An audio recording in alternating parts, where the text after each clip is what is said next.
চলে এসেছি আবার একটা নতুন ভিডিও নিয়ে। আর আজকে বেরিয়ে পড়েছি কলেজ যাওয়ার জন্য সকাল 11টার দিকে। আর আজকে এত পরিমাণে রোদ্দুর ছিল, এখানে তো সবাই পাট শুকোতে দিয়েছিল রেল লাইনের ওপরে। আর রেল লাইনের ওপরে কিন্তু প্রচণ্ডই তাপ, আসাটা খুবই মুশকিল।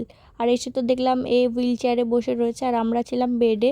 এটা কিন্তু গার্লস কমন রুম হিসাবেই ব্যবহার হয়, ওই জন্য আমরা এখানেই বসেছিলাম, কারণ যেই দরকারে এসেছিলাম সেটা তখন অবধি শুরু হয়নি, তাই এখানেই বসে ওয়েট করছিলাম। আর আজকে কিন্তু বাড়ি যাওয়ার পথে চলে গেছিলাম আবারও সেই দোকানটায় যেখান থেকে আমি গোল্ড প্লেটের জিনিস নিই। আগের দিন একটা দিদিভাই জানতে চেয়েছিল, যার জন্য আমি এখান থেকে দেখিয়ে দিলাম। আগের দিন আমি এখানে আসায় আমার বান্ধবীরা সবাই বলেছিল দোকানটা দেখবে একটু, ওরাও কিছু কিনবে, তো তার জন্যই ওদেরকে নিয়ে এসেছিলাম। কিছু কিছু জিনিস ওরা নিয়েছে। আর এখানে কিন্তু তোমরা তোমাদের মন পছন্দ জিনিস বানিয়েও নিতে পারো অর্ডার দিয়ে। তো সেই দোকানের নামটাও তোমাদের আমি দেখিয়ে দিলাম। তারপরে তো চলে যাচ্ছিলাম বাড়ি। আর বাড়িতে হয়েছিল আজকে কাতলা মাছের ঝাল, এটাই খেয়েছিলাম, দারুণ হয়েছিল।